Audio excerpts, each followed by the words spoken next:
This landed at a ranch at Corona, New Mexico. The rancher turned it over to the Air Force. Rancher W.W. Brazell was the man who discovered the saucer. What I thought was a star began coming in my direction at a very rapid rate of speed. The unidentified object, which some sources thought might be a blimp, moved slowly down the Pacific coast from Santa Monica and disappeared south of Long Beach. I saw a UFO, and it went down the river, turned right at the United Nations, turned left, and then down the river.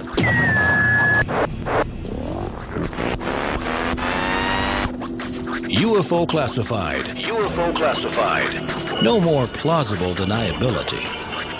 Fact, fiction, or the truth. You decide. And now, the new voice of the high desert, the hostess of UFO Classified, Erica Lukes. Well, happy Friday, everybody. As you just heard, I'm Erica Lukes, and this is UFO Classified. I am happy to be here on Fantopia Friday, which pretty much makes this the best Friday on the planet. We've got three lovely ladies here tonight. I'm just saying that for me. I'm considering myself one of them. But after my show, we've got Restricted Airspace with Tina Marie and then Hyperspace with Solaris Blue Raven. So we've got some great stuff coming up for you tonight. You can call in live at 702-425-9230. Make sure you get in the chat room and ask all of your questions for tonight's guest in bold. Find me on Facebook, Erica Lukes, or UFO Classified, and find my website, ufoclassified.com, where I'll be posting updates on my really, really cool case, all my adventures, and some good research on the orange orb phenomenon. This week, I am very excited that I am getting my game on with my telescope. So I just purchased a new telescope. It is huge. It's a Meade 200 LX, and tomorrow night I'm joining my friend and colleague, Jeff Cox, with the Utah Astronomical Society out at Stansbury Park. So we are going to do a little observing, and I might get some good tips on astrophotography. We are really excited about that. I will keep you posted, and if we get anything good as far as photographs, I'll definitely put that up on my site and on Facebook.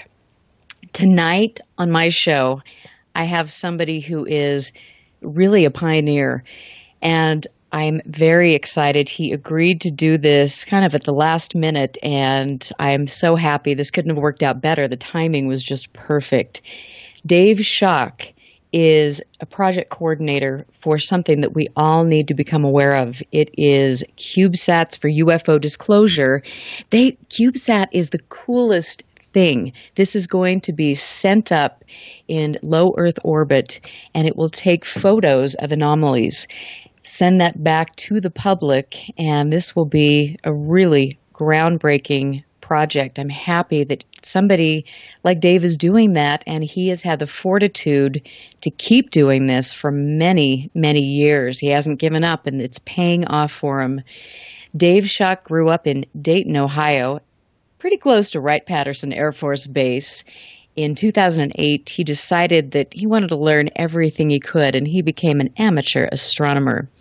He started to campaign to launch a satellite for UFO research and went through a lot, which he'll tell you about tonight.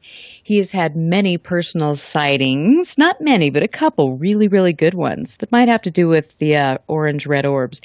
He is just a nice human being, and I hope that all of you will definitely get on to their Indiegogo campaign, donate some money, help with that. It's really, really cool. And Dave, welcome to the show, and thanks for coming on. Thanks, Erica. Thanks for having me, yeah. Oh my gosh. Are you just pinching yourself because of everything that's happening lately? I know. Yeah, but the thing is, I got to wait so long for the launch is what's getting me. I'm going to be bald by then. I'll be having all my hair pulled out. Well, I don't know. You've got a head of hair, so I'm thinking that might not be happening. Yeah, I know. I do. So, okay, tell us about how this first got started, that first little sparkle in your mind that put this together. Yeah, it was back in let's see, in '07, I guess it was, right around there. I met a guy that had a site and UFOs, and I grew up, like I say, around Wright-Patterson, and if you grow up around there, you can you really get into UFOs being around there. So I got into it. I started at that site, and I thought, man, why in the world don't we use the technology that for today and launch a satellite, put a real satellite up in orbit for UFO research? So the people loved it at the site, and it really started growing. Many UFO paranormal sites were all game. People loved it. Thought it'd be great, except for many, they'll shoot it down, or Oh, jeez. something's going to happen. You're going to end up dead, or the old proverbial knock at the door, and there stands the Men in Black. Well, But I tried for quite a while. So I contacted a company that builds satellites, Orbital TDK, I think it's called now, Orbital TDK. But Orbital is one of the largest of the manufacturers for satellites. So I talked to them, and this guy there, he loved it. He thought this was the coolest idea. He builds satellites for a living. He's the engineer, and he said, let me get back with you in a couple weeks after I explained what I wanted. And he called back and said it was a go, except it was going to cost about $200 million. Yeah, $200 million. Well, I tried.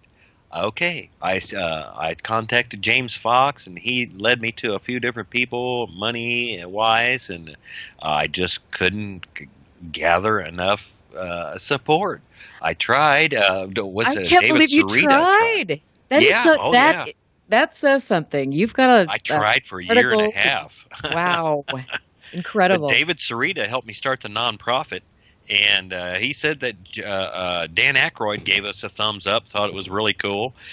But I couldn't gather no one to really go out there and support it enough in the public. But, $200 million, that it would have took somebody like James Cameron or, them guys to jump on board with some Bigelow. of that. Yeah. Hollywood, Bigelow, them guys to jump on board, and we'll put this satellite up there. It was a beast. It was going to be something. But I tried for a year and a half. And I just couldn't get nowhere. So I gave up, and I stayed with the forums. And since amateur astronomer, and into that stuff, people always submitting photos, and I'd answering questions that have to do with astronomy. And, I stayed in it, and I have been until last December. Last December, I seen a story about a group of techies going to put a CubeSat satellite in orbit. Well, we didn't have cube satellites really back then, and $200 million, it just didn't work. But this cube satellite, they were going to do this for $50,000 total. That's everything, launch and all. So I started. I contacted them, and before I knew it, the guy there, Dave Cote, brought me on board for my past in the UFO world and all that stuff, and brought me on board as project coordinator, and I took off since then. I started our Kickstarter campaign, which was a success. We raised over $10,000. In his previous Indiegogo, he raised like $16,000, and had some more come in after it. So we are over $30,000 now, somewhat over $30,000 that we've raised so far. But we need a total of 50. Yeah, we need a total of about $50,000 for everything, because the construction is going on. The launch is paid for, already paid for. Yeah, we're going. Baby. Yeah, we had to get that scheduled in and locked in, because scheduling a launch takes forever.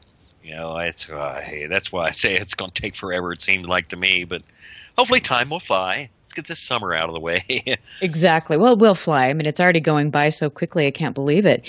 But you have a team of people that is pretty incredible. You were mentioning Dave, and he's a software engineer, project manager. He graduated from Simon Fraser University with a Bachelor in Applied Sciences.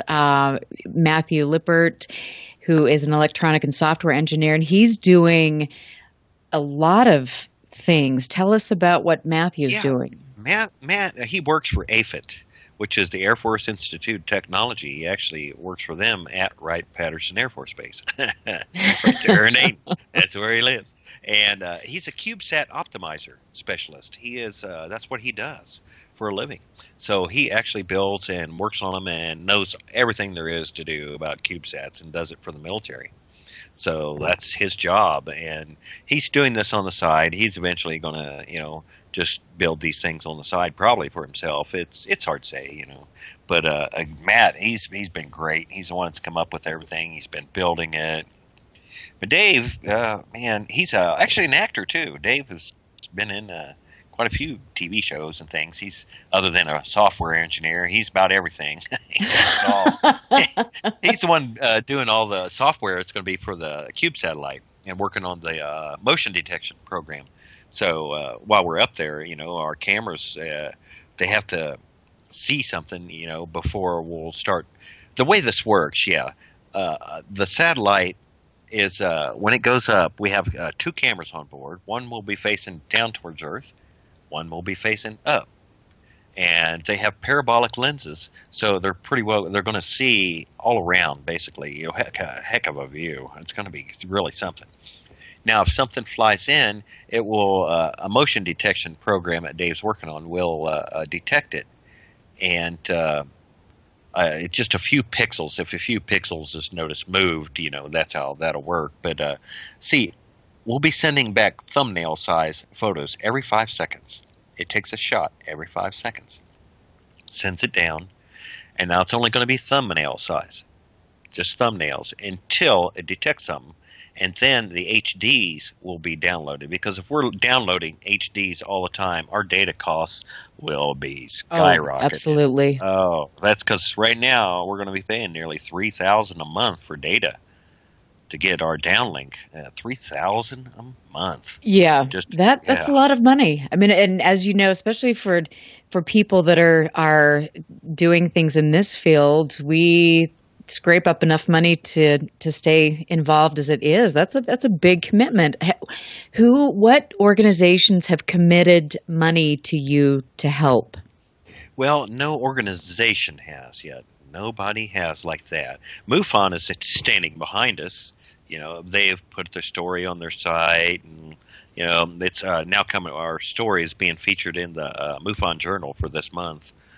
But they haven't put out no money, and no organizations or big time backers have stepped forward. Where it's all just grassroots, people like you or me. It's donated a few dollars, and here we've already over $30,000 from just a few people helping out here and there. It's amazing what you do, and I think it's when you have an organization like yours, it's important to have people that fill specific roles, that have talents in those areas, because it's that synergy that you have with a team that really does something powerful. And you have got that here, and that's great, because you each have something relevant to bring to the table. I love it. Yeah, I've been in the UFOs for quite a while, this scene, and know so many people in it. And then when this happened, it was just, gosh, I couldn't believe it.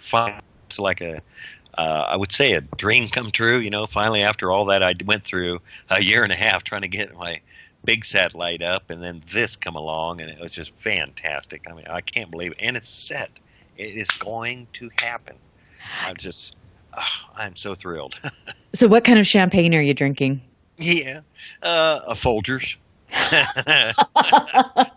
Folgers. With a little coffee mate. Yeah. Oh, well, yeah. I mean, I think it would be, are you going to have a big party when it launches? Oh, we'll have to. I'll have to get everybody together, and I'd like to be at the launch site, but this company that's doing the launch, they're known as Interorbital Systems, and they're out of the Mojave Desert, out at the Mojave Air and Spaceport there. They're a pretty new company. It's a small rocket company putting up Cuban satellites and real small things like that. But they launch out on an island out by Hawaii somewhere, way out in the Pacific. And so going to it may be a little tough. Hopefully that the company, with each person that they're putting their CubeSat up, hopefully they will bring us along, at least one person from it. I'll go. Yeah, exactly. Yeah. Well, it would be nice. Hopefully I don't have to ride in a ship with the rocket. Oh God, That would be hanging off interesting. the edge all the time. Oh.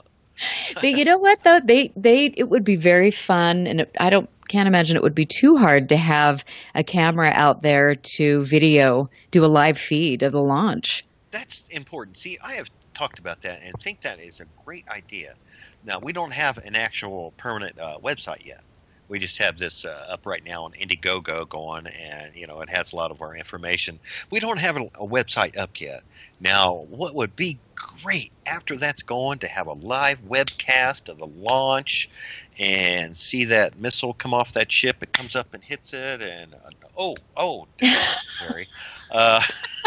Oh gosh, I'm so worried about that. So many people said that too. They're going to launch it. We're going to see it go. Oh yeah, boom. Oh. No. Well, I think that's where getting a lot of publicity, which you have done, but just to keep that up. Have to do, Erica. Yes, you do. It's You have to get publicity. this exactly. And I think maybe having definitely having the camera there, having people News all over the media, world. things like Yeah. that. Yeah, Right, a lot of exactly. people there. Because Yep, we will be so well known that it will be so tough for them to try to do something, or shoot it down, Right. or while we're up there, the last photo I get is about a missile about 20 foot away.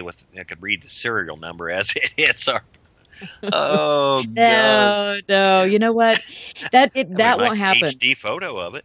That would be interesting, but you know what? Yeah. I think that it's things like this we're so fortunate to have the media, and to have social media, to have the internet, because you can share things, and that's really important. And I think that's probably why people aren't such targets anymore. Yeah, and this subject has gained so much steam that I don't think they're going to mess with it.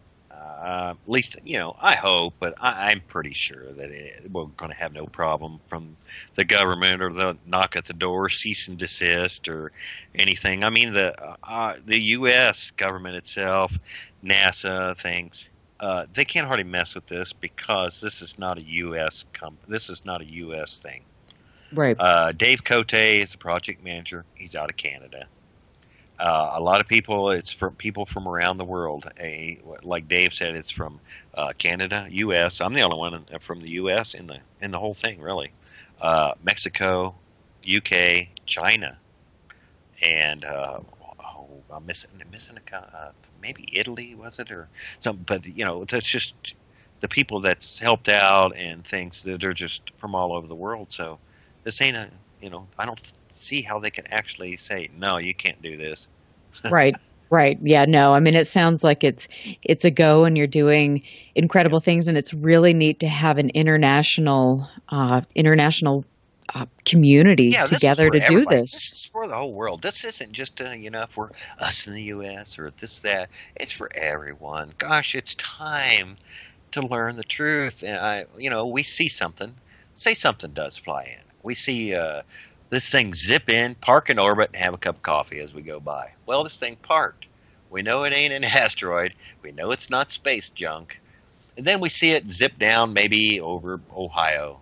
Well, now all of a sudden MUFON or whoever starts getting reports that they see this thing down here in Ohio. Oh, man, this big UFO. Well, we've seen it in space.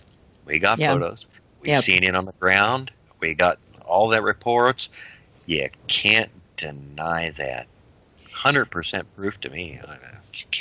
Well, I personally think you can't deny any of the facts about this. But yet people still do, and I think it's just a matter of changing belief systems, and I think that it's a gradual thing, but doing something like this that is so groundbreaking will really, really help with doing that, softening people's perspectives, and that's fantastic. The closer we get to launch, the more this thing's going to start getting popular. It's going to be all over the media. These guys are launching a satellite for UFO research, and it's going to be all over, and people are going to be watching this like crazy, I'm sure. I am sure. Oh, they will. And, I will do everything I can to make sure of that. And you've got a great community of people that will help you do that. That's fantastic. I have a question here in our lovely chat room. Actually, we've got a few great questions. I love it because Bill's in there, our favorite friend. But Lorraine wants to know if Dave can do an interview in French by any chance. Darn, Lorraine, I can't speak French. I know. Lorraine, you're following me around. I know, Lorraine. Oh, darn. Hun, I really can't. I don't know What about French. Dave, though? Can Dave Cote? You know, Dave is from Canada. Oh, And la so, la. Maybe he could. Yeah. I know. Well, that could be good. I think Lorraine and I might personally like that sort of thing. So, Oh. Well, you speak French too, I bet. just enough to get by, just enough to ask where the McDonald's is, and that's about good. That's where the McDonald's is. That's an important thing in every country I go to. No matter what Yes. language, I have Yep. to know where the McDonald's is. Yeah. So, and I have to tell you, I went over to China. I was in China, and this was, like 20 years ago. And I will tell you, when I saw those golden arches, I thought I was having a religious experience. It was like, there they are. Yeah. Oh my gosh. Well, my next door neighbor's French. Maybe I can get him to interpret and do it for me. But honestly, Lorraine, I don't know. I don't know any other language, and that's something that I really love to do. I'd love to learn Russian and French and English. Maybe I can do a little better with English. Well, I mean, that's the great thing. You could do anything you want to. So I love it. But we have more great questions. I've got Jeff, who's asked if you can explain more about the cube itself, which we will do after we go to the break. But this we'll is, get into that. oh my gosh, I just have to say again that I am so impressed by you, by your fortitude and your commitment to learn and to want to push the boundaries. And I love it. Everyone should know about this and support it, spread the information. This is what is really going to be vital for all of us in UAP research. So this is Erica Lukes. I am here with Dave, and we're going to have a great conversation when we come back.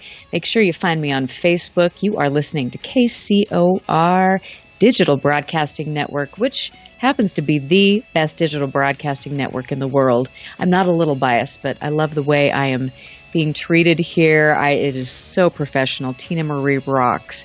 I have a great family, and she, of course, is up next after my show on restricted airspace, and she might be wearing a leather miniskirt from what I heard, but she'll have to fill you in about that. So, like I said, Erica Lukes, UFO Classified. See you in a minute.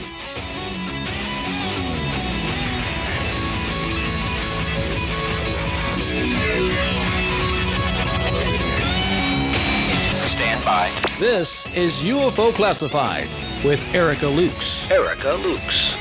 The phone lines are open now at 702-425-9230. That's 702-425-9230. Worldwide callers use Skype name KCOR Radio. More UFO Classified. UFO Classified. With Erica Lukes on the KCOR Digital Radio Network. After this. Where'd that shot come from? Alpha 3 to Eagle 1, we've got company. From Tate Publishing, codename Eagle Force, the saga begins. I see them, Alpha 3. All units, stay low and let them come. From the eyes of a special ops officer, Joe Michael Riggy brings to life this amazing story of survival, the unknown and the unexpected. Here they come. Hold your fire. Hold. Now. Codename Eagle Force at TatePublishing.com. Now, broadcasting in digital HD radio.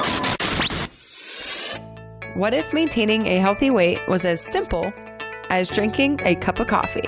With Valentis Coffee, it's that easy. Harvested from the world's most pristine coffee farms and packed with the purest ingredients on earth, Valentis takes losing weight to a completely new level. At Valentis, we believe everyone deserves a chance to be healthy and fit.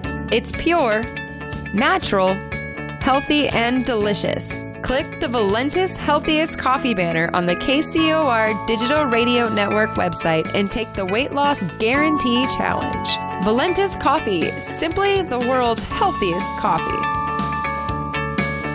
When danger is imminent, will you be prepared? Now many mobile devices can bring you critical information from local sources you trust. With the unique sound and vibration, wireless emergency alerts keep you in the know wherever you are. Learn more at ready.gov/alerts. Brought to you by FEMA and the Ad Council. Friday night, 9 p.m. Pacific. Jump onto the Celestial Highway and travel at the speed of light. Into hyperspace. Hyperspace. Hosted by Solaris Blue Raven.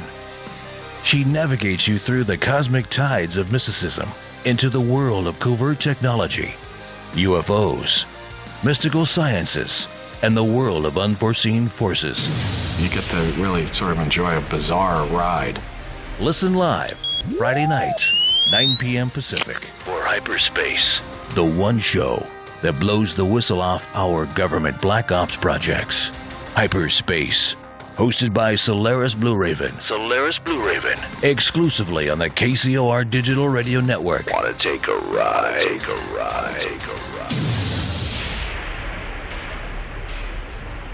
If ever a breed was affectionate to a fault, it's the Golden Retriever. They're people dogs, pure and simple. And the Golden Retriever Rescue of Southern Nevada needs your help. If you would like to volunteer, foster, adopt, or donate, go to the Golden Retriever Rescue of Southern Nevada's website at grrsn.org. That's grrsn.org. Or call 598-GOLD. That's 598-GOLD. You're listening to UFO Classified with Erica Lukes, where the truth isn't hidden beneath the black lines of a Sharpie. That's the craziest thing I've ever heard. To be on with Erica, call 702-425-9230. That's 702-425-9230. Worldwide callers use Skype name KCOR Radio. Radio contact. Share your thoughts on the show on Twitter by using hashtag KCOR. Or head over to the live chats at KCORradio.com. The audience goes nuts. And now, your host of UFO Classified. Are you ready? Erica Lukes.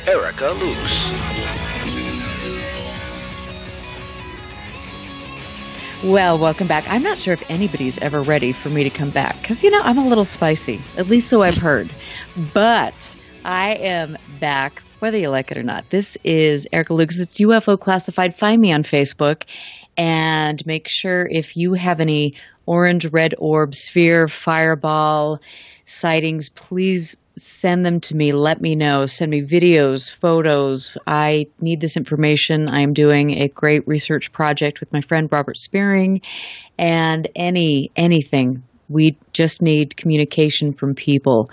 Tonight I'm here with somebody who is just pretty much the coolest man ever, but he's also somebody who was stuck by his love, which is really doing something groundbreaking. UFOs. It is getting CubeSat off the ground, and that's going to be happening. So you've got this great CubeSat for UFO disclosure.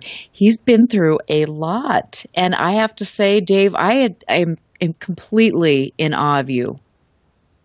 Thank you very much. I'm just I've wanted this to come to a head for a long time.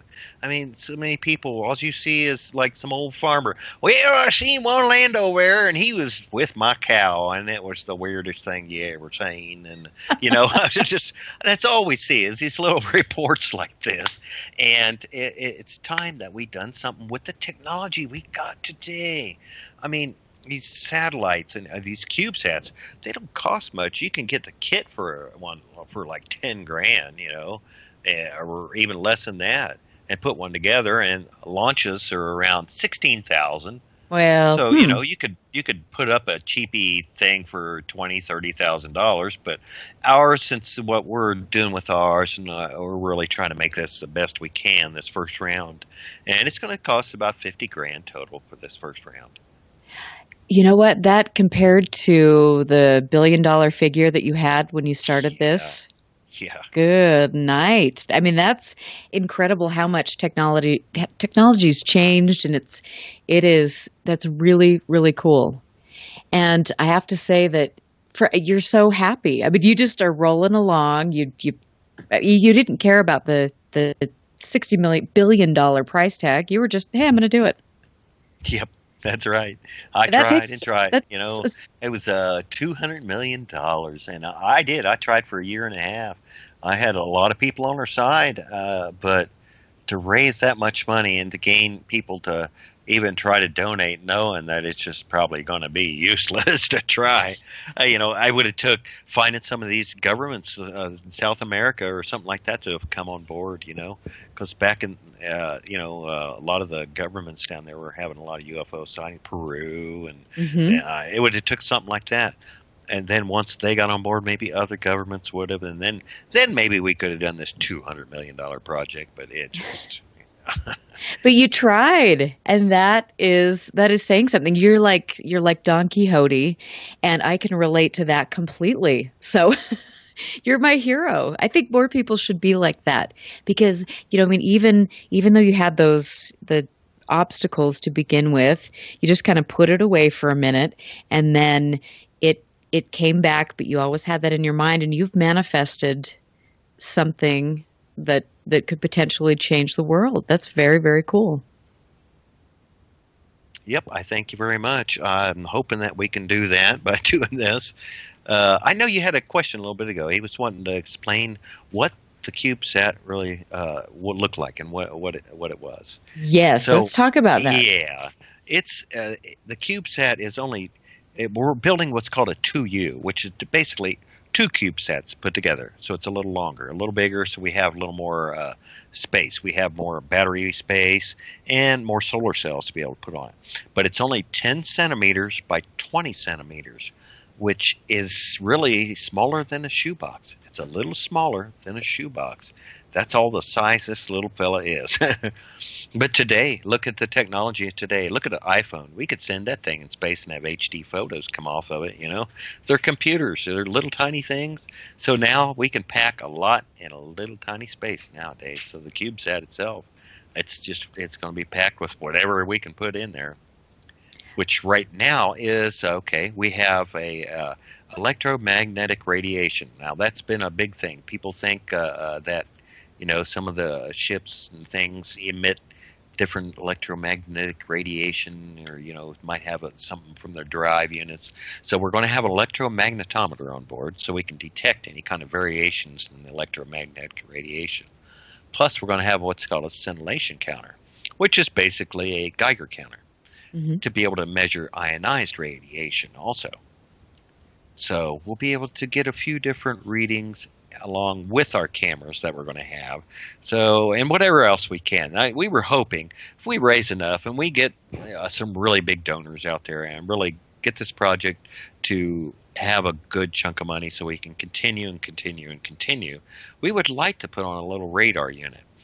Now, they make nowadays a radar unit that is only postage stamp size. Little tiny thing. They actually make this. Matt Lippert had mentioned this. And if possible, if we raised enough, we would hopefully try to be able to do that. And we'd be the first radar unit in space like this. And we'd also get radar hit. Now, that would be cool along with everything. Wow. That's incredible. Hey, I've got to ask you because we've got Brenda in Twitter, and she just sent in a question, and she wants to know how this device is going to avoid all the other space junk up there and not be destroyed. Well, you hear that about a lot of space junk, all the space junk up there, and people worry about that. But do you really know of any other satellites that's been hit by space junk? I think it happened one time that I can recall. It's such a big space up there around our planet. And with all that junk up there, it is still the most minute chance of anything like that happening. See, when we're launched up there, we're not just throwed out, throw it up there and throw it out. Okay, this is a predicted and calculated orbit that will be put in. And we really don't have to worry about that. It is amazing that there's so much junk, but the chances of it are so minuscule that it probably will never happen. So Bill is wondering, we know Bill and his great questions. I just love Bill. What is the life expectancy for this? Okay, this first satellite, now see, we're using, like I said, interorbital systems. Okay, they go into a pretty low Earth orbit, and low Earth orbit's still considered anything from, I think it's even 500 miles down, which the space station is in low Earth orbit. But this low Earth orbit that we're getting from interorbital is pretty low. And I think we're only going to be at around the 190 mile range. So I think that's what it is. And the space station in comparison is about 250. And it varies off and on. They'll raise it here and there. So, it's right around there. But this first shot, we're only going to be there probably about 3 months. That's all, this first one. Now, we're hoping to continue this constantly, unless we make the huge discovery and it's over with, and now we have first contact and the handshake down here at McDonald's. But if it works this first shot and we did it, yay, it's over, we did it. Right. And we want to continue this. This first one is definitely going to be our experiment, our test model, see how this works and stuff.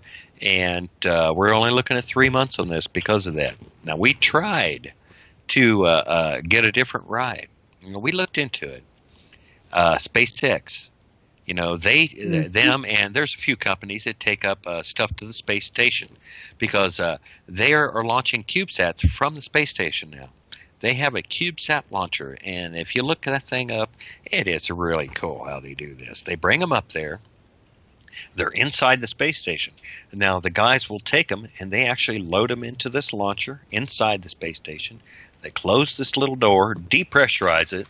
The arm comes out and grabs the launcher, pulls it out, and aims it out away from the space station, and poof, they start sending them out. So on spring-loaded. Doink, doink. You send one out from the space station, you're looking at 8 months to a year. You'd have that long up there. And oh my goodness. But we tried, and they didn't even reply to us. They wouldn't even reply, and the reason is UFOs. SpaceX doesn't want to get involved because of the word UFO, NASA, all that. They're launching to the space station. Do you think NASA and them, they're going to put up that and launch out a UFO hunting satellite from the space station? Not going to happen.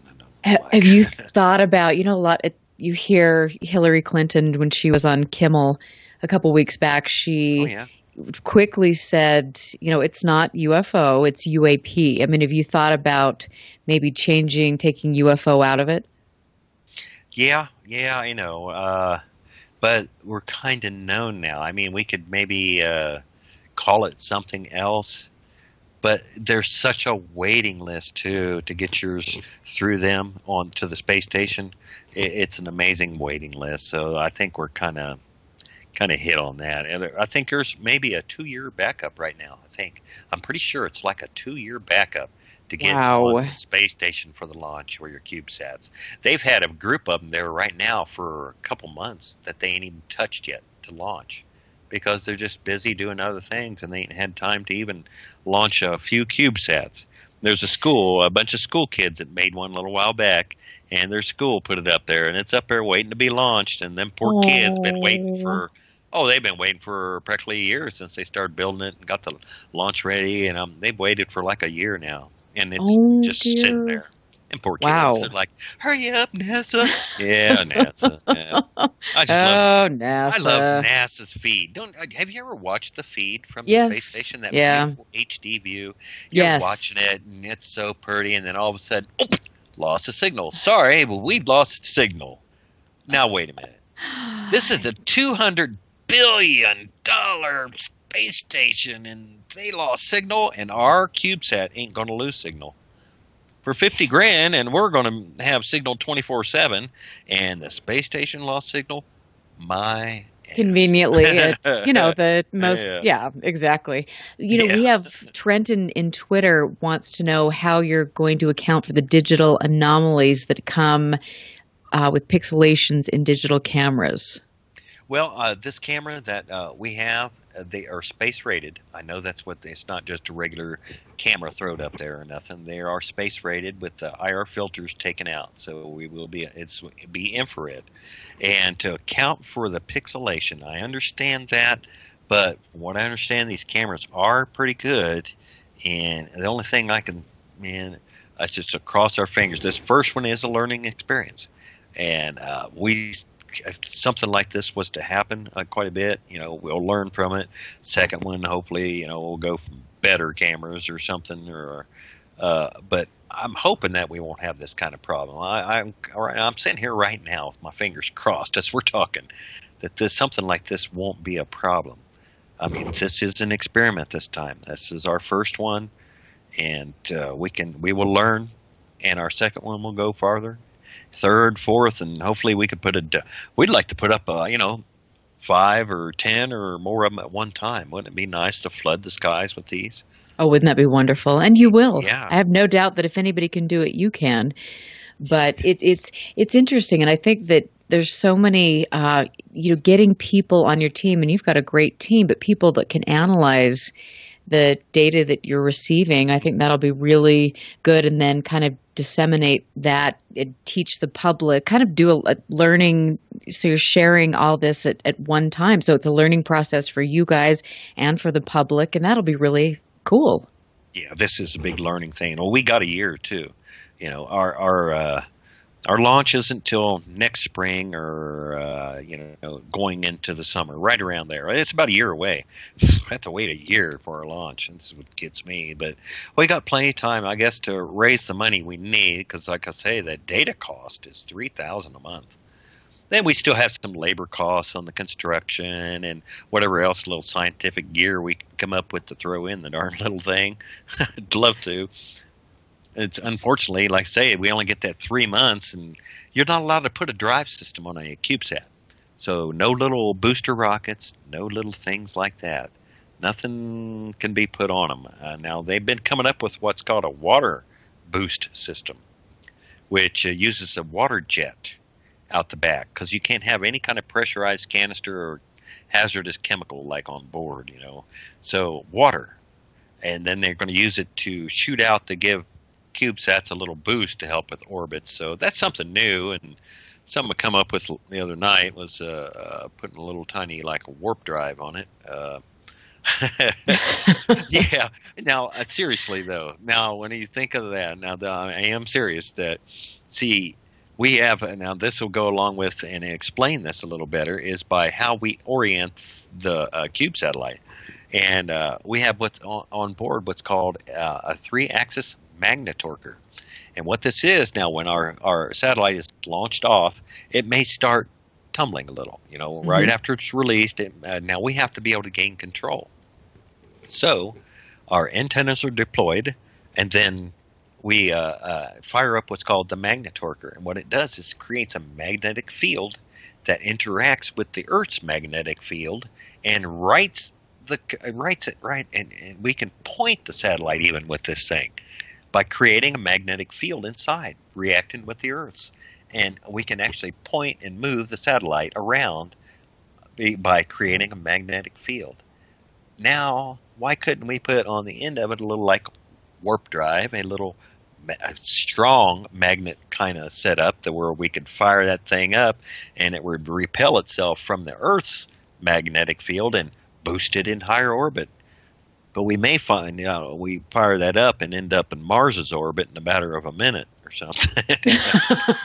Well, that would be cool, groundbreaking. right, that would be very groundbreaking. Yes, it would. It would, or crashed into the moon within about 20 seconds or something. Oh, Lord. Well, that would make for some good photographs for sure. Yes, it would. Oh, my Lord. So have you thought with this, you've not been approached by the men in black, blah, blah, blah. Have you, do you feel that some agency is going to be trying to monitor or take over or block footage from you? It may be tough. Dave was trying to make this thing as hack-proof as possible. That's what he does. He's he's a programmer and he's done. He worked on Android and everything for Google. I mean, he's really good at what he does. So hopefully, he had this thing pretty well hack-proof. As for our downlink, see, now there is a problem there. Our downlink is going to be through an existing company that's up there. So, that have their own satellite communications that, they charge other people money so they can have downlinks to the ground. And that's basically what we're doing. We're paying $3,000 a month to have our downlink. Now, hopefully, there won't be no interference in between there. We can only hope for the best. We can only hope that they're not going to. I kind of don't think they are. I think they're going to let this go and let the discovery be made by someone else. Let somebody else do this. Yes. So we don't have to say anything. All we have to do is say, wow, pat on the back. Look what these guys did. Pat them on the back. Yay, They did it. I think that's really where it's heading. Because I think that you're right. It's come out like what Hillary said and this and that. It's just going on and on. It's getting more popular. And I just think that the powers that be are going to let it go and hopefully no knock at the door and that midnight ride to the nearest military base. And you know what? I think that, like you said, I think too many people talk about it now, and within a matter of seconds, we have access to things from all over the world. And at some point in time, we just, I'm sure that the United States government will just have to throw their hands up and say, okay, great. Like you said, just run with it. Let other people make the disclosure. Yeah. And I think I do believe that is happening right now. Absolutely. And that's why you're seeing NASA and key political figures posturing, because I know that's going to happen. It's going to happen. It is. There's too many cameras and things like that out now. So many more sightings are getting published. We've got the social media. It's just, we're all connected worldwide. So we're seeing this worldwide now. I just think that it's going to be let go. They're just going to let it go. They aren't going to make the announcement. They ain't going to say, yeah, we've been hiding Roswell all damn years. And they ain't going to do it because they would look like I don't want to say the exact word, but they would look like idiots by holding that for so long. Absolutely. Huge public relations nightmare, them to say that they've been hiding this all these years. People would be really upset, especially people that's been in this all these years and have had their names squashed, saying that this has happened. And I think they're just going to let it go and let someone else make that discovery. Right. And I think, to play the devil's advocate, I think that, honestly, I don't know and I've heard people say this, people that have researched this their whole careers, but are we ready for truly what we're going to find? Because it might be a lot more frightening than we think. And perhaps there is a good reason why governments have chosen to keep this information from the general public. So who knows? But we are well on our way to finding out. And I hope we all are really ready for it. It's going to be interesting. Yeah, I know what you're saying there. Hopefully it isn't the scary part, like you were saying. We don't know. Could there have been some sort of horribleness, they just thought it'd be awful to reveal to us, or is it a bunch of nice little happy aliens that we don't know. And we have the happy aliens. Of course, I know happy aliens are good, but the bottom line is we don't know, and I don't know if we even have the capability of comprehending what we're going to be dealing with, and so I think that we have to have we need to be a bit reserved with things, and I'm very excited. We deserve to know the truth. We deserve to understand that we live in a world where we can't even begin to comprehend what takes place around us, let alone up in space. But I think that we have to be prepared for the fact this is going to just drastically change everything. It is. I'm excited. I think it's really time that It's been too many years. Gosh, what's World War II and the Food Fighters? And look, and then we can go way back. Someone released something recently about some ancient, or not necessarily ancient, but from the 1800s up reports, UFO reports. And I was reading through them, and it's amazing what was going on in the late 1800s of people seeing things. Amazing, all the way up into our times now. But we're more recent when we think of Roswell and up, or World War II and up. Gosh, I think people were ready. I'm not sure about right in 1947. I'm not sure if we would have been ready for it right then. And maybe it was cool that they put it in, kind of hid it for a little bit. But the more you hide it, the longer you hide it, the harder it is to come forward.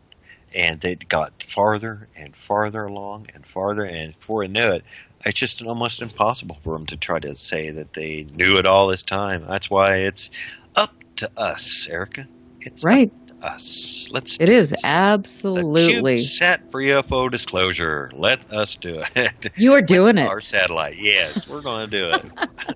I love it. I love it. Before we go to break for the first hour, tell us where we can donate and find out more. Yeah, sure. Right now we have a new campaign. It's on Indiegogo. And if you go to Indiegogo, you can search for CubeSat for UFO disclosure. Now, we had a previous one back in December on here, and it was CubeSat for disclosure. So if it says it's closed, that's not the proper one. The one now is CubeSat for UFO disclosure. Satellite launch 2017, it says. Very nice. Well, we will catch you all on the other side of the break. I'm Erica Lukes. This is UFO Classified, and we will be right back. Listen very carefully. This is Houston. Say again, please. Houston, we've had a problem. This is UFO Classified, live every Friday night, 4 p.m. Pacific, 7 p.m. Eastern, exclusively on the KCOR Digital Radio Network. The truth is out there, just waiting to be discovered. And now, if you will, accompany me on a journey to the future. For more information on the host of UFO Classified, Erica Lukes, upcoming guests, as well as links to the past shows, visit her website at UFOclassified.com. UFO Classified. UFO Classified. UFO Classified. This is KCOR Las Vegas, home of the Digital Radio Network, broadcasting from a shack just south of Area 51. Wait, that doesn't exist. This is the KCOR Digital Radio Network. Now for the news. Now, broadcasting in digital HD radio. The disc landed at a ranch at Corona, New Mexico. The rancher turned it over to the Air Force. Rancher W.W. Brazell was the man who discovered the saucer. What I thought was a star began coming in my direction at a very rapid rate of speed. The unidentified object, which some sources thought might be a blimp, moved slowly down the Pacific coast from Santa Monica and disappeared south of Long Beach. I saw a UFO, and it went down the river, turned right at the United Nations, turned left, and then down the river.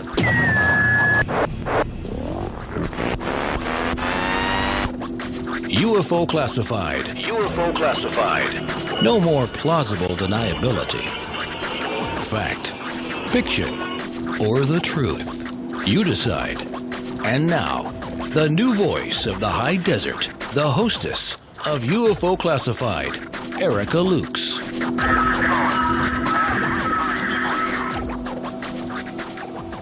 Welcome back, everybody, and happy Fantopia Friday. I am Erica Lukes, and you are listening to KCOR Digital Broadcasting Network, the best digital broadcasting network this side of, well, really any place. I am here with Dave Schock tonight, and not only am I so happy that Bill introduced us, I am really on board to support you in any way I can, because Dave is doing groundbreaking stuff. It's called CubeSat for UFO disclosure, and that is a low Earth satellite sending the public photographs of all of their stuff. Dave, tell us a little bit more for people just joining us. Give us a brief rundown on CubeSat. Well, the CubeSat, of course, is a cube satellite. That's what that stands for, and they're really small, 10 centimeters by, ours is a 2U, it's called, so it's 10 by 20 centimeters. So it's smaller than a shoebox, packed full of cool gear. Everything from an electromagnetometer to a Geiger counter to cameras. And the cameras, one will be pointing down towards Earth, and the other one pointing up, which I can't wait to see that shot pointing out towards space. That's going to be beautiful. I can't wait. But yeah, some HD photos from space. It's just going to be great, and our own. It'll take dynamite to get me away from my computer when this thing is up, because I'm going to be in here monitoring every last little. I won't be able to sleep. I mean, that's so exciting. I'm excited to death. This is just like a dream come true for me, finally. I've been fighting for this for years, to use the technology we got now to really do something. I mean, cell phone videos and CGI. CGI is like ruined it now, You don't know what to believe on YouTube anymore, So many people do that CGI stuff that it's like half the videos, if not more, are fake. It just kills me. Yeah, it's interesting to wade through all of that, but there are some really compelling things out there, and I think when you look at organizations that have substantial databases, you can just go back and look and try to put the pieces of the puzzle together and then do research from there. And sometimes I have to say, I think we spend too much time going to YouTube or going to different social media sites to hear about the latest and greatest UFO sighting when, we should be looking at all the data that we already have. And then figuring out where to go. Right. I know that's shocking. That's a shocking concept. No, I tell you, that's so right. I mean, we already know. I don't care if we get a whole bunch more videos next week. We know. Okay. Let's confirm this with a couple of neat scientific experiments using a little science, and like what we're doing here with the CubeSat, and do this right. Do it right now, and make this finally come out after all these years. I mean, I'm excited. My mom and dad had a sighting back in the 70s. Yes. And I didn't even know about it until I started that not the CubeSat, but the original satellite project. And my mom told me about it. And it scared him. My dad, who's a Korean War vet, and it scared him to death. And he won't talk about it to this day. My mom passed away a couple years ago, and she would talk about it, but my dad, if you mention it to him, he gets to shaking, and he refuses to talk about it. Will not. That's incredible. I mean, that must how tell us the details of the sighting. Well, they were. It was about 30 miles west of Wright-Patterson, and near town of Eaton, Ohio. And they were driving along and seen a glowing red light coming from the west, it'd be towards Wright-Patterson, towards Dayton. But it wasn't going very fast. And it got brighter and brighter, and they pulled off the road and got out of the car and started watching this thing. And then another one come out of it and zipped around, and it actually had another come out of it and move around it, and it scared them. They were kind of froze, and my dad's like, we're leaving, I'm back in the car, boom, gone. It scared them, so they don't know what all happened with it, but it probably didn't last a couple minutes long before they were out of there. Oh, how frightening. Yeah, it scared him more than my mom. My mom's really into that cool stuff. Heck, she had a subscription to Fate magazine for 30 or more years. She loved that kind of stuff, and always did. So that kind of interested her. But then I actually got to be on Fate magazine radio. My mom would love that. Oh, that's great. Fate magazine, yeah, she always loved that. That's so awesome. It's fun, and it's interesting. It's probably been kind of challenging for you with your dad not being able to talk to him about that. Yeah, I sure can't. I just can't bring it up. I don't even do it. He doesn't even know what I'm doing now. about this. I just don't discuss it with him. He don't like to talk about the UFO stuff. It makes him really nervous. So he don't like to talk about that. Interesting. And that it's interesting that they were that reddish orange kind of sphere that we still see. You know, I mean, to me, when you say that, I'm, you know, ding, ding, ding. That is honestly the most common type of UFO report that we get are these spheres. You know. Yeah, it was close to right, Pat. I wonder what they thought of that thing coming towards them. Right. Gosh. Yeah, well, I had a sighting, though, in Denver. Yeah, I had a sighting once.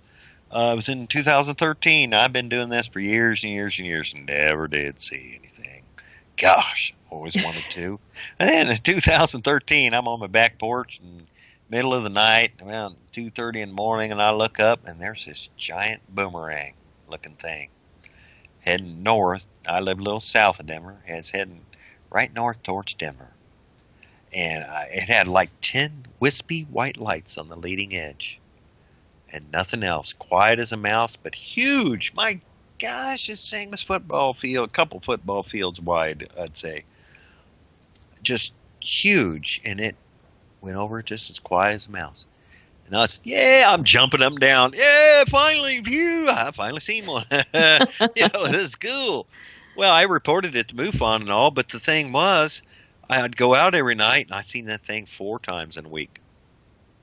Same thing. Same flight path, practically. It was heading north again. And I seen it go south one of them times.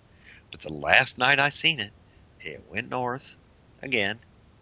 2 minutes later, boom, here comes a huge meteor. And this was big. And I'm into astronomy. And when I seen this thing, the first thing I thought, oh gosh, the Russian meteor. All the windows are going to get blowed out. 1,000 people or 500,000 people are going to get injured because of the windows. You know, that thing come in over Russia and blowed out windows on every building in that town. That was frightening. Yeah. That was very frightening. Yeah. Well, this was that big. It was huge. It was leaving a flaming cool trail, man, all colorful. And where that UFO went behind that tree 2 minutes earlier, now it's behind that tree too, but it's still streaking. And all of a sudden, a big flash. Oof, and I grab my ears and I'm thinking, here we go. Wait for the windows. Nothing. Quiet. Couldn't believe it. It didn't blow. Well, that thing might have shot it down. I had me wondering, was that thing in the area because of all the meteors that had been? There was another sighted over the more eastern U.S. within that same couple days too. And then this one. So what did MUFON say? So what did MUFON say? Come out, they come out and took photos from the back porch and interviewed me, and they sent me some photos of a video of one flying over and asked me if that looked like it. And that was more of a triangle looking thing, but this wasn't. No, this was a big boomerang. It looked more like what would be the B-2 Stealth, the big flying wing, and maybe about 3 or 4 of them wing to wing. That's how big this was, and it doesn't have that kind of light pattern on it. The lights, it will have, if it's in a normal flight area, it will have the red and green and white marker lights. That's normal. It shows if you're coming and going from a plane. They have the different marker lights. This had 10 wispy white lights on the front leading edge. So that was really bizarre looking. So it definitely wasn't the flying wing. It wasn't the B-2. So nothing that I could identify. But 2 minutes after that last sighting, a meteor exploded. So I don't know if it shot it down for us and saved Denver or wow. what. So did you find out, did you do a little investigating on your own to see what had happened that night? Well, yeah, I did. I of course talked to MUFON and checked for other sightings. No one else really seen it that I know of. I think one person might have.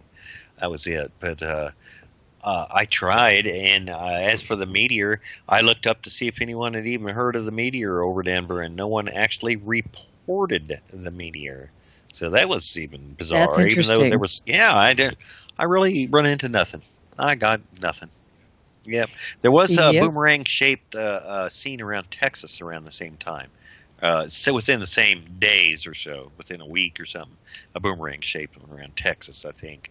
But that was it. That's the only time I ever seen anything, and it never came back after that. After the meteor blew, last time I ever seen it. And I went out there because I do astrophotography too. So I took camera outside and I'd sit there all night, every night for nights, waiting and taking photos, long exposures, hoping to see something. Nothing. I never seen it again after that. It's like it was waiting on that to happen, and then that was it.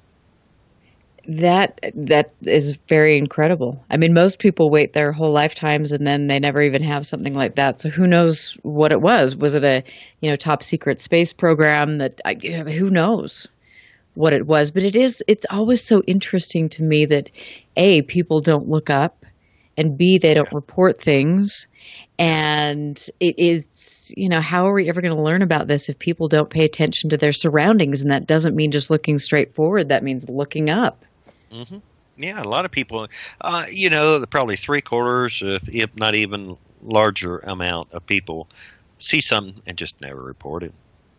Yep. And we get the few that actually do take the time to report them, and we get those, and that's all we have. The rest. That's really, it's true. But I remember when I had my sighting here in Utah, when I started to see these orange orbs, I didn't know where to go. I mean, so my immediate thing was I'm going to the FAA. I've learned a lot.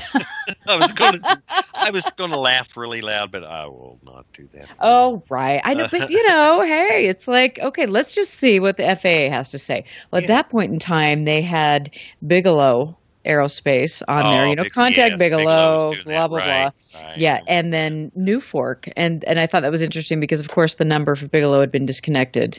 And then I contacted Peter Davenport, who's become a friend and a colleague, very supportive of everything I do. And he was just fantastic. But, I called Hill Air Force Base. I just thought just for fun, I thought I'd call Dugway Proving Ground. Yeah. Dugway out of all. Well, you know what? I'm that kind of girl. It's like if something is going on, hey, great.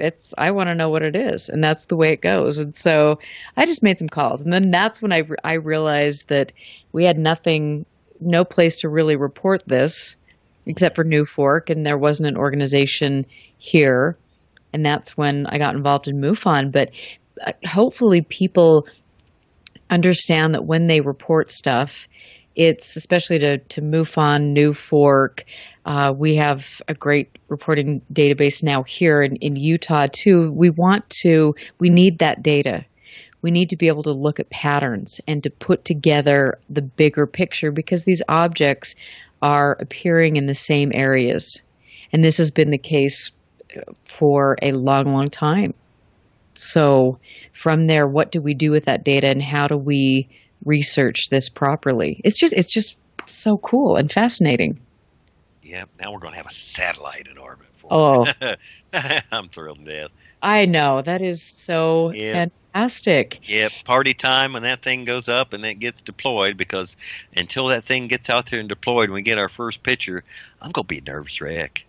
I'm going to be a nervous wreck. And from that 2, 1, and lift off, I'm going to be shaking the whole time. Oh, gosh, it better make it. I'm going to be a mess.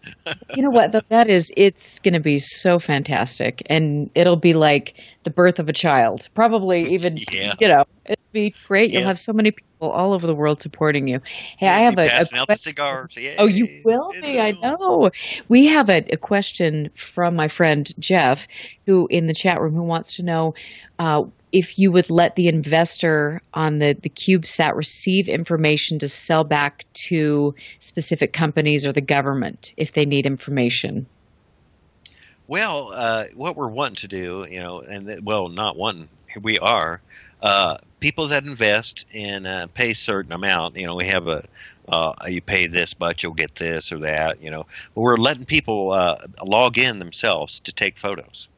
And I'm sure we'll have it set up on our website, too. You can pay a little bit and log in, take your own space photo. Yeah, it'd be going cool now. I can't wait. But yeah, anybody can basically log in and with permission, log in, take their own photos, and the photos are yours to do with whatever you want with. And we're also making this public domain. Every 5 seconds, we get our photos, and they're being sent down. Those photos are going to be posted. You're welcome to post them on anything you want to do, whatever you want with them.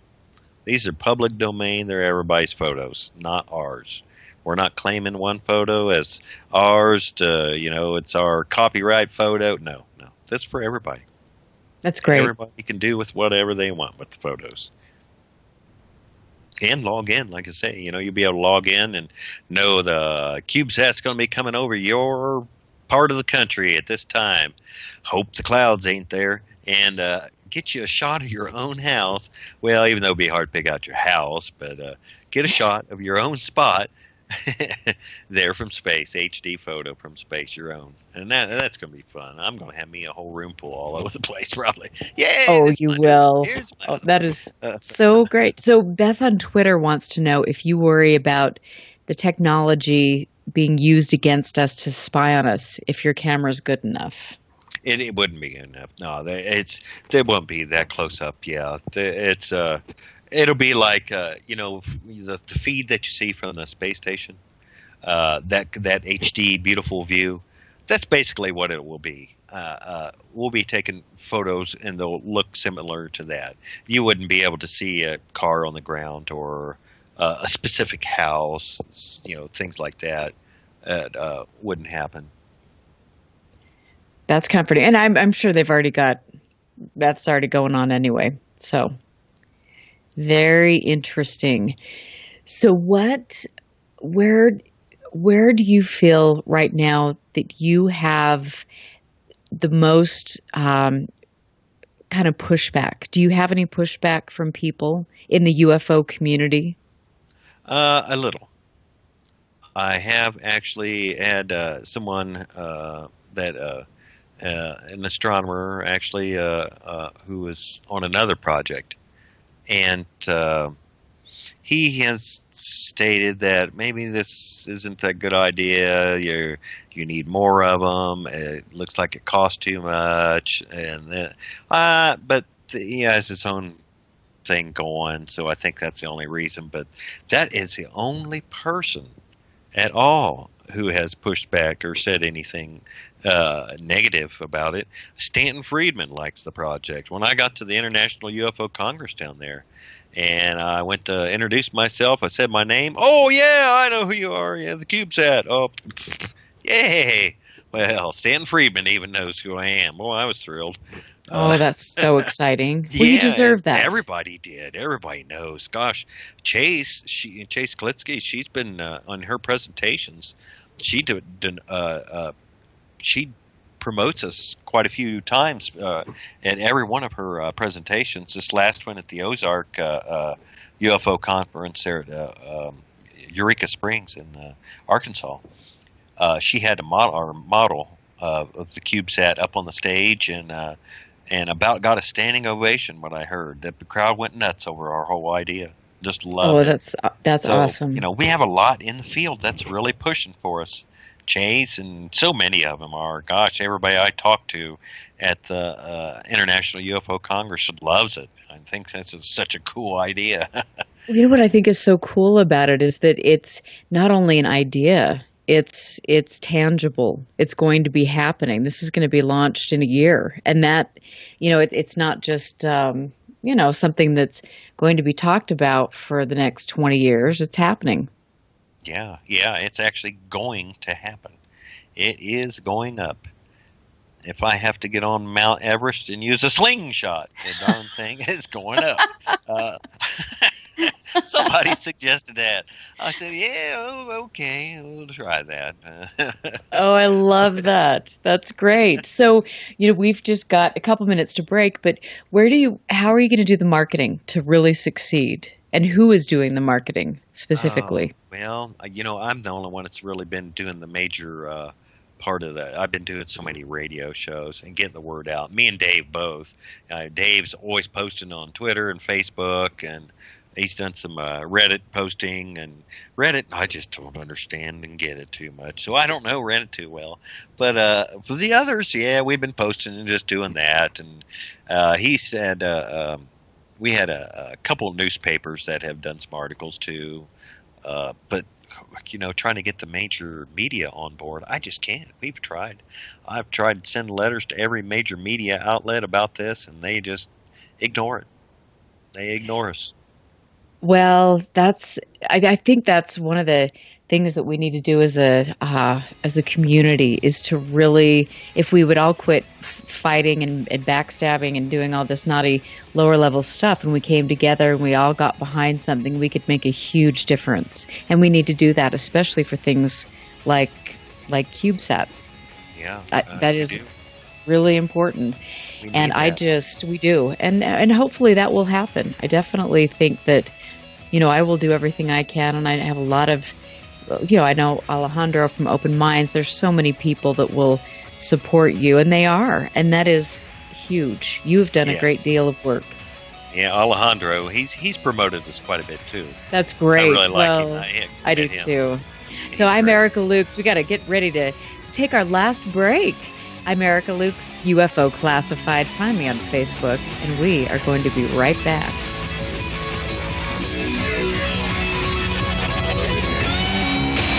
Stand by. This is UFO Classified with Erica Lukes. Erica Lukes. The phone lines are open now at 702-425-9230. That's 702-425-9230. Worldwide callers use Skype name KCOR Radio.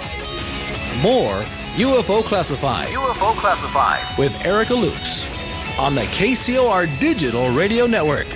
After this. 3 guys, no ties. All across this country, the American people are waking up. And I'll tell you today, help is on the way. I thought he sounded like Yosemite Sam. Enemy ahoy! Help is on the way. And I ain't no mamby-pamby. Help is on the way. I'm a pirate. Seagoing Sam. 3 guys, no ties. Wednesday night, 7 to 9 p.m. Pacific. Right here on the KCOR Digital Radio Network. Monday night at 8 p.m. Pacific, 11 p.m. Eastern, we take the KCOR Digital Radio Network off the grid and go deep inside the paranormal vault. Jump on the elevator and come take the ride down the rabbit hole of reality with BK Mojave and The Watcher as they unlock the vault and dust off some of their classified paranormal case files even the government doesn't know about. The Paranormal Vault, Mondays at 8 p.m. Pacific, 11 p.m. Eastern, exclusively on the KCOR Digital Radio Network. This is the one show our secret government fears will speak the truth.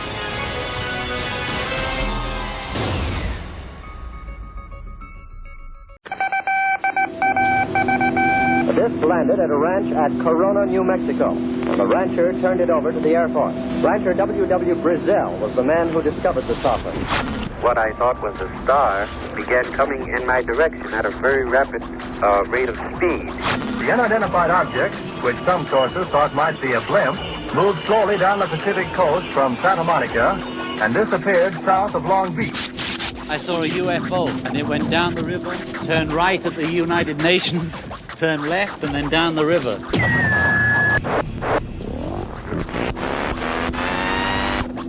UFO Classified. UFO Classified. No more plausible deniability. Fact, fiction, or the truth. You decide. And now, the new voice of the high desert, the hostess of UFO Classified, Erica Lukes. UFOs, mystical sciences, and the world of unforeseen forces. You get to really sort of enjoy a bizarre ride. Listen live, Friday night, 9 p.m. Pacific. For hyperspace. The one show that blows the whistle off our government black ops projects. Hyperspace, hosted by Solaris Blue Raven. Solaris Blue Raven. Exclusively on the KCOR Digital Radio Network. Want to take a ride? Take a ride. Take a ride.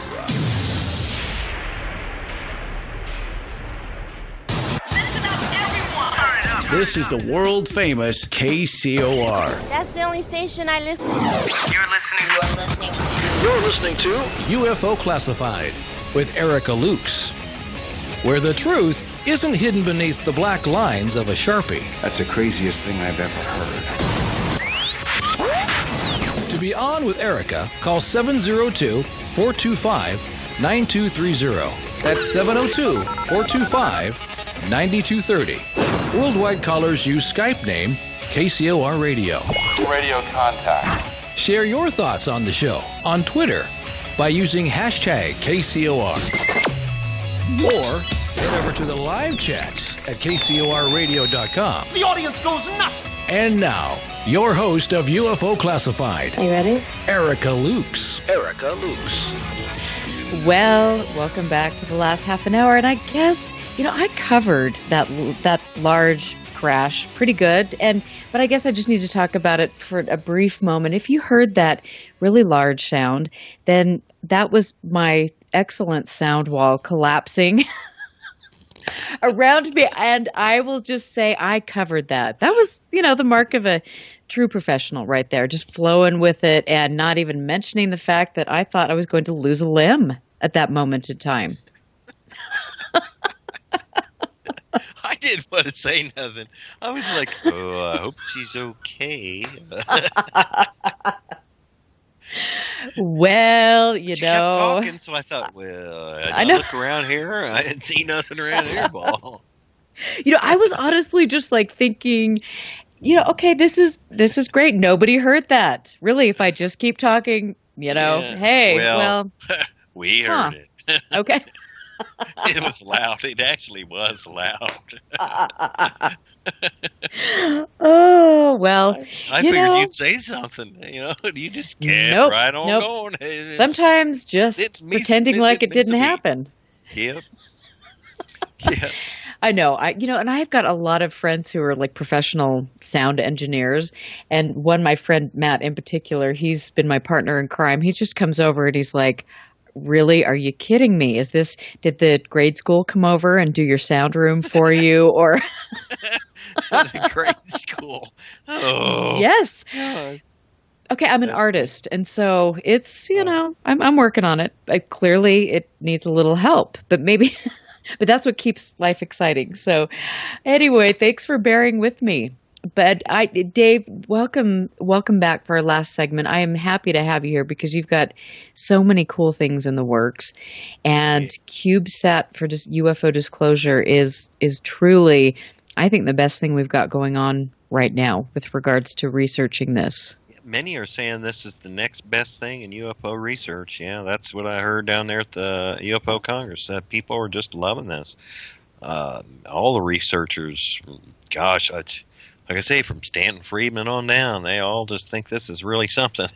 And to me, it is. And to me, it is the best darn thing. I'm thrilled to death, especially be a part of it. And Dave Cote brought me on. I'm just thrilled to death. Thanks, Dave, if you're listening. I don't know if he is tonight. But my goodness, you've been at this for at least 10 years. About 10 years now, yeah. And that takes a lot of dedication, and you're the one who's going out there and really doing all the marketing and going on the radio shows. You have done a fantastic job with that as well. And people are standing up and taking notice. And that is a very cool thing. Yeah, we just need some help. We need to make this goal that we got going right now on Indiegogo. It's so important. This is for our data costs and to help pay for some more of the construction that's going on because we still are short on all that. But on there, now, we have what's called a flexible goal. We've set the goal at 5,000. We need to raise, of course, more than that, but it's called a flexible goal. And if we make that 5,000, because we only got 21 days left to make this goal. If we make that, then this thing keeps rolling. It doesn't end, actually. And we can use this, Indiegogo, to keep raising money here permanently after this.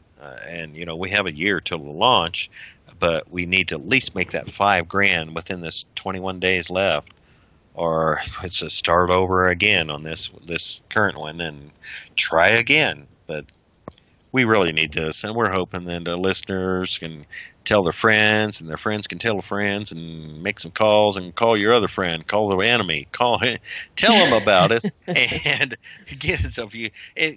Look, there is millions of people worldwide that just love and are interested in the UFOs and believe. I seen something out of poll recently that said 70% of the U.S. It was a poll like from CNN.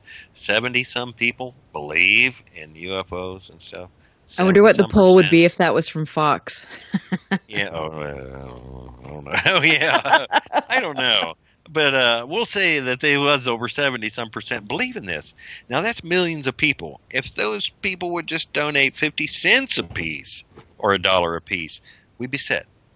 Yes. We could put up as many of these things as we need and can, and we'll buy our own darn rocket and throw them up there. I mean, gosh, there's so many people believe in this, and we got to make this goal. We need this money, That's how it's going to happen. And unfortunately, this stuff isn't free. Even though it's cheap, it's nothing anymore to get these satellites put up. Your own satellite, for this kind of money, it's great. So are you, with all the money that you're getting in donations, do you have money that you're setting aside for the marketing, or is this all going into the production? It's all going into the production. Yeah, we haven't said anything really for marketing, and personally, I don't really know nothing about marketing other than doing the shows and promoting it and getting on social media and doing what I can here. I don't know much on marketing. I wish hello listeners, we need a good marketing exec to help out. Right, and so you're taking volunteers. Oh, then. Sure. Yeah, we need all the help we can, really, on this kind of thing. We got to make this happen, and we need everyone to be a part of this. It's for everyone. So join in, help out, do what you can, yell to your friends and enemies. I don't care. But as long as they help out a little, we need that. Right, and that's important. And I think when you have an organization, like I was saying earlier, you have to find people that have specific skill sets, and then you just say, okay, go for it on the marketing, do this, do that. And it sounds like you have got a pretty good team there, because you have so much going on with regards to that. Mm-hmm. I think we've done pretty well. We've raised, over 30,000 so far. I mean, we're getting close. We're getting there. I mean, for a note, we should have this one pretty well paid for and ready to go, all money-wise.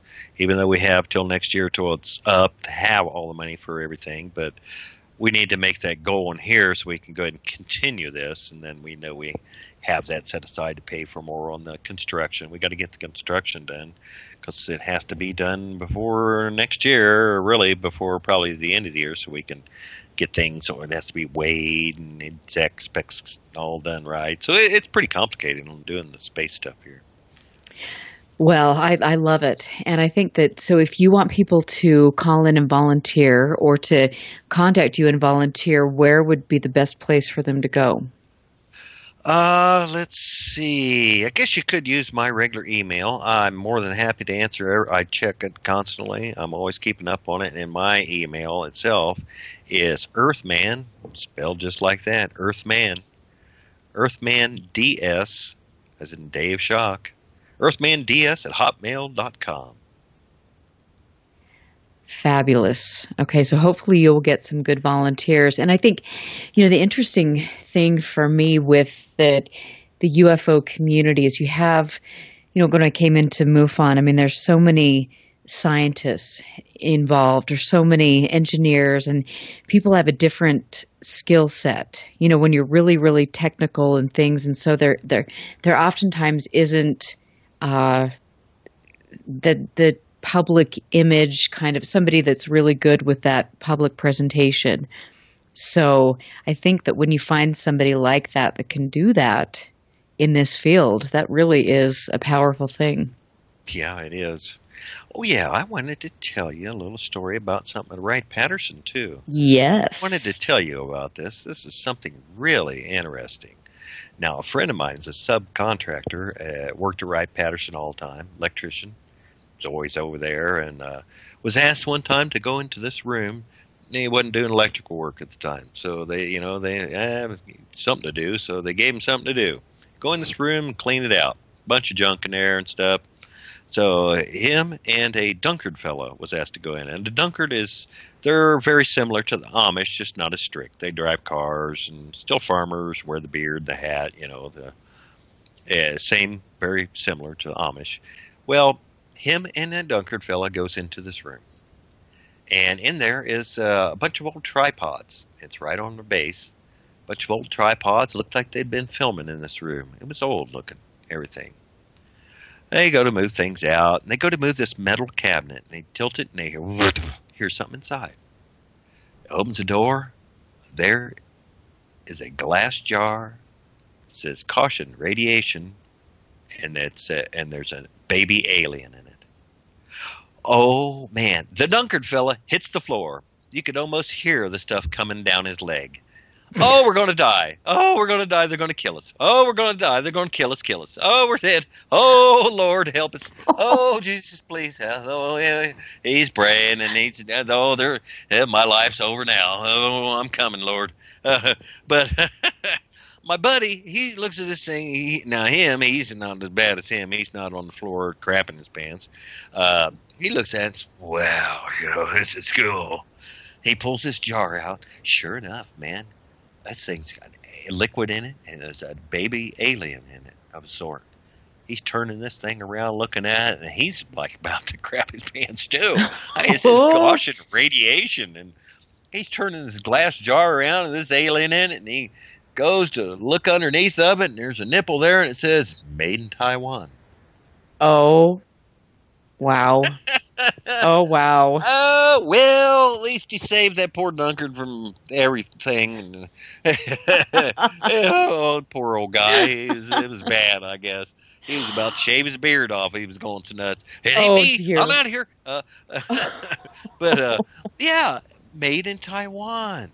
Now, over the initial laugh your butt off over the whole thing, what is the Air Force doing with a jar with an alien in it in a room with tripods, looking all old clock, old everything? Can you say Alien Autopsy or some of these shows that's come out way back? Did they film this stuff after all to make us all look like idiots? Disinfo? They're the ones that filmed these things after all. And, and had this alien in the jar and all that to make it all look like idiots. And here they did it all this time. They're the ones that done it. Well, disinformation, it's not really happening, is it? Do you think? Now, they wouldn't do that. We trust them. They're good. There's no such thing as aliens. We're nuts. Yeah, I know. Yeah. Well, I think that in anything in this life, we need to question everything, and we can't always assume that our elected officials are doing the best that they can and they're being forthright. Yeah. And that goes with, not even the UFO topic. We need to really hold people accountable, especially elected officials, and they need to be transparent with things. Yep, that's the truth. I'm telling you. But, there's what gets me. This thing happened some years back. And when I was at the UFO Congress down there this year, I mentioned it to Chase, and she says, there's a guy over here that's wrote a book about Wright-Patterson. You might want to tell him about that story. So I go over there, and his name is Raymond Shemansky. He wrote a book, it just come out, called 50 Shades of Grays. Oh, I love that. That's cool. 50 Shades of Grays. I love it. But I told him this story, and he said, you're kidding me. He said, hold on a second. He said, you got to get my book. He didn't have a copy of it with him. He said, you got to get my book. In the back of it, I got pictures of that thing. He was taken on the base to a room and showed that jar at one time and got to take photos of it. Oh, so how it confirmed my interesting. friend's thing. Yeah, it confirmed it.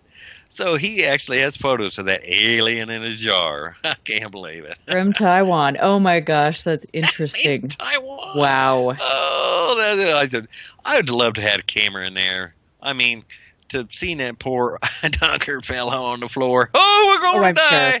Yeah, Oh, I'm that'd sure been that is something. hysterical. Oh my gosh. Yeah, my buddy laughs every time he starts to tell I it. love it. I love it. So we've got, oh gosh, a few minutes left, and I want to make sure that you really, again, kind of focus on what you are. I mean, where can we find you next? Where can we learn more about this? Tell us what to do. Okay, well, you can go to Indiegogo and look up our current fundraising drive, and it has all kinds of info. There's a video here. It's about 10 minutes long, and it talks. Dave Cote does a little presentation and talks about it, and so does Tercer Milano, which is out of Mexico. They are on board with us too and supporting us, and they have a little presentation they did. Though you gotta, if you don't understand Spanish, which I don't, you have to read along the bottom, the little thing there, but. It's great. There's all kinds of info here at this, but go to Indiegogo and search for CubeSat for UFO disclosure. It'll say Satellite Launch 2017 if you hit the right one. Otherwise, the other one that was on there from back in December, it will say closed. You know you're at the wrong one. It's already have it.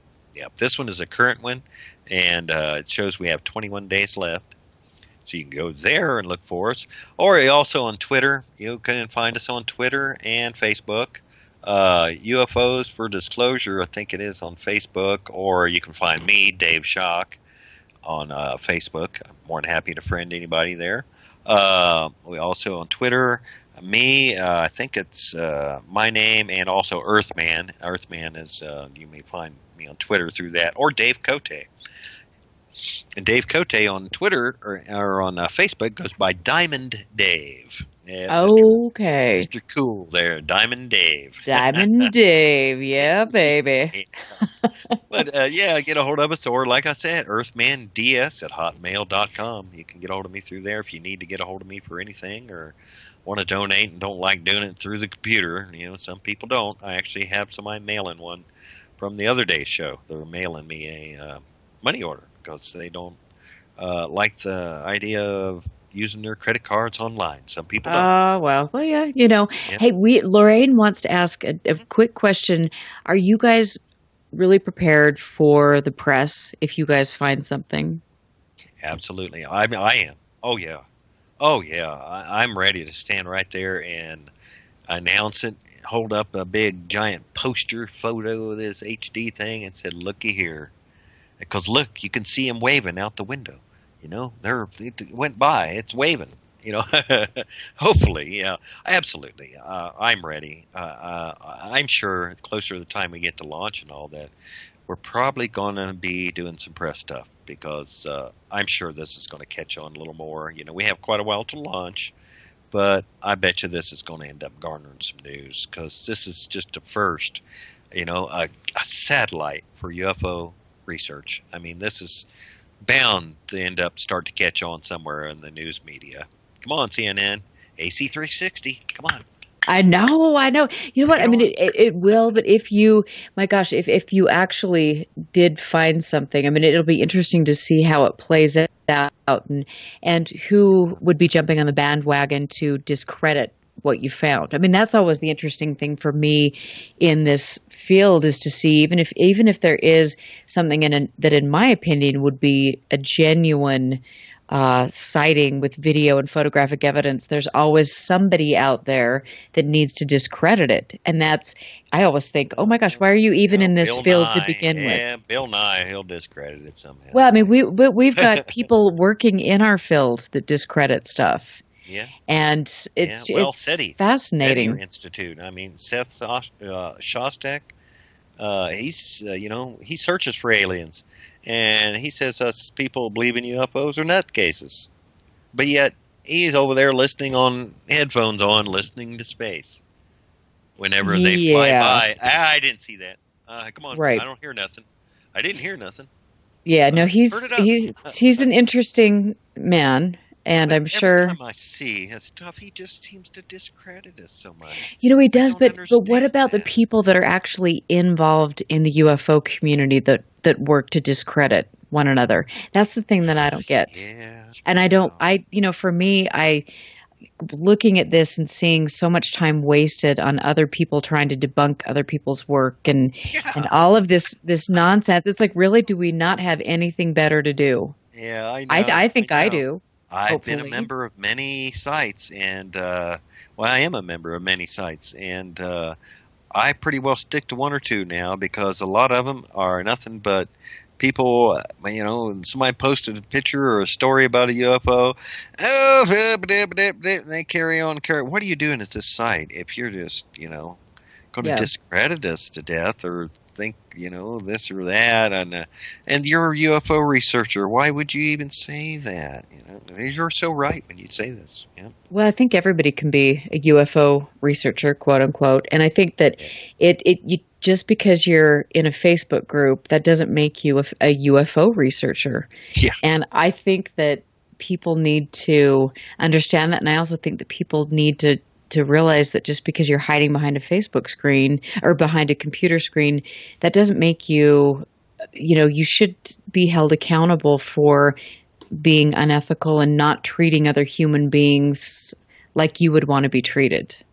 And I think we always say, oh my gosh, why is ufology such a mess? Well, this is why, because we don't call other people on their bad behavior. And I hope that I know that you will continue to be hugely successful. And I think you've got so much public support that you won't have to deal with this kind of stuff. And that's great. I hope so. Yeah, I tell you, the people really are coming on board, but we do need help right now. We need to make this goal on Indiegogo right now, so we can continue this one, and then we can relax a bit on. Oh gosh, we made this, and now we can concentrate on a few other things that we can get going here, like you were saying. Not public relation, but marketing. Marketing, absolutely. I'm kind of lost. I've never done any marketing really, so I wouldn't know how to get started on this. I need some help. You've got people that will help you, and I can give you advice and stuff because I do that all the time. And I would love. A lot of people too, so pass the word for us, Sarah. I know. Oh, we will. I will do anything I can to help you because I think you're a very genuine, kind person that is doing something that has a lot of merit, and I'm incredibly excited for you. And thank you for coming on tonight. It's great. So I know oh my gosh, it's been a great 2 hours. And I want to just say that you've got a great evening. So get your pajamas, get your martini, your margarita, whatever you're doing, and stick around. Exactly. Because Tina Marie is going to be coming up, and she's going to be talking about vampires tonight. Just really cool stuff. So you've got to stick around for that. And then Solaris Blue Raven on Hyperspace. I am Erica Lukes, and I will be updating you throughout the week about my upcoming guest schedule. It is going to be fantastic. Make sure you find me, like UFO Classified on Facebook, share the word, because I want to continue to be here every week to give you the latest research, the latest information with regards to this sort of thing. I want to thank my fabulous producer and all of you, Lorraine, Jeff, Bill, Wayne Miller. Thanks for being a part of my UFO Classified family. I will see you next Friday. Listen very carefully. This is Houston. Say again, please. Houston, we've had a problem. This is UFO Classified, live every Friday night, 4 p.m. Pacific, 7 p.m. Eastern, exclusively on the KCOR Digital Radio Network. The truth is out there, just waiting to be discovered. And now, if you will, accompany me on a journey to the future. For more information on the host of UFO Classified, Erica Lukes, upcoming guests, as well as links to the past shows, visit her website at ufoclassified.com. UFO Classified. UFO Classified. This is KCOR Las Vegas, home of the Digital Radio Network.